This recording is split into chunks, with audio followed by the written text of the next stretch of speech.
U luister na Storytyd saam Stella, aangebied deur Estelle Rousseau.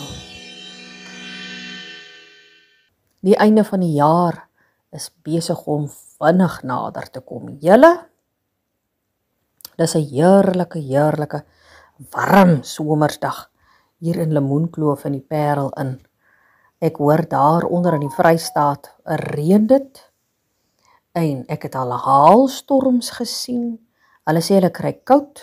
Ek sit hier in heerlike koel somerstoppies en deur onder sit almal met wie ek praat in truie, in serpe, in reënjasse. Nou ja, as jy koud kry, dan hoop ek jy trek hy lekker koppie koffie nader. En as jy soos ek warm kry, dan hoop ek daar's 'n heerlike glas yskoue limonade daarna by jou. Of net 'n lekker glas yskoue water. Die stukkie wat ek vandag met julle wil deel, kom uit die pen van Katrientjie. Ek het lanklaas van haar voorgelees, né?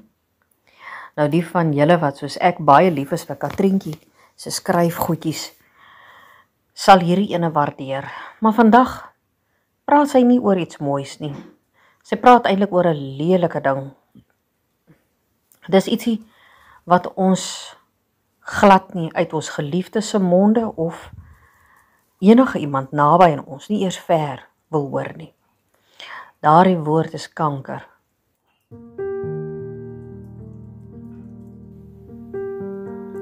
Sy skryf, my bid is vandag stom, Here.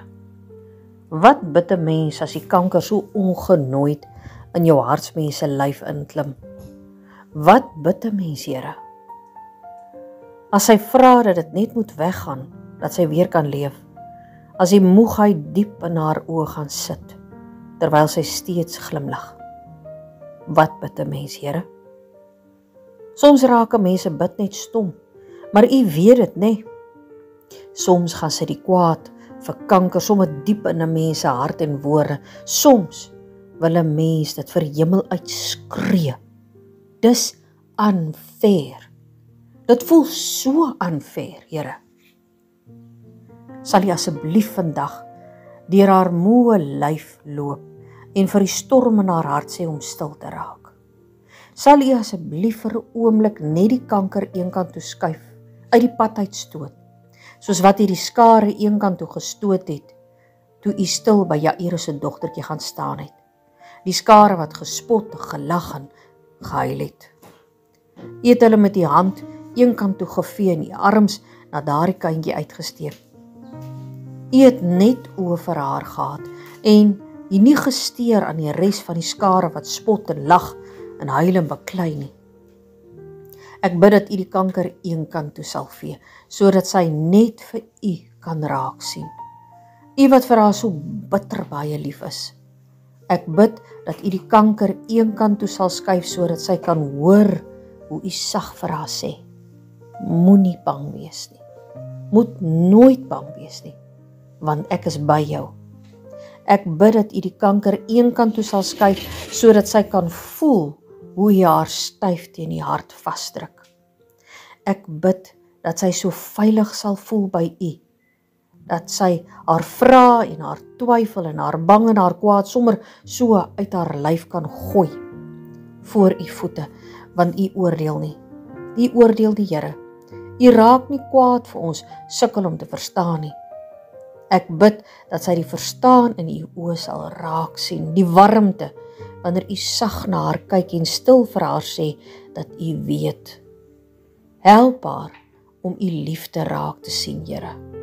U wat nou reeds voor haar uitstap, U wat klaar reeds daar by die hospitaal en die behandeling is. U wat reeds die dokter en die verpleegster en die onkoloog en selfs die sekuriteitswag en die skoonmaker uitgekies het. Self uitgekies het, sodat hulle U deernis en liefde om haar kan vou. Sy hoef nie bang te wees nie, Here, want U is reeds daar. U weet lankal wat die briefie van die uitslaa sê. U is daar. Here, ek sukkel om kanker te verstaan. Dit het jare terug deur my eie huis geloop. Ek sukkel om te verstaan hoekom U dit toelaat. Ek sukkel om te verstaan, Here. Help my om net voor my te kyk. Op te kyk na die groot eendag wanneer ons by U sal wees. Hier waar ek nou is, kyk ek en sy vas teen hospitale en toetse en behandelings en moeg wees en seer. Maar wanneer die groot eendag aanbreek, sal ons verstaan. Nee, Here. Sal ek verstaan van Pa en my hartse vriendin en al die ander stikkende mense. Tot wanneer daardie dag kom, pleit ek dat U liefde en troos en vashou in haar hart sal neersit. En wanneer ek en almal wat vir haar lief is, langs haar loop, sit asseblief ons woorde oor en oor en oor. Sif ons woorde, Here, oor en oor en oor, sodat ons nie onnodig sal praat nie.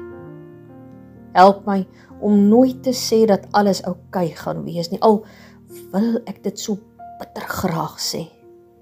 My oukei en haar oukei is nie dieselfde nie, Here. Help my om nie vinnige roekelose antwoorde vir al haar vrae te gee nie. Help my om te weet dat dit oukei is, om nie te weet en te verstaan nie. Keer my, Here, dat ek nie goedkoop troos voor haar hart se deur sal neersit nie. Help my om U arms te wees sodat ek haar styf kan vashou.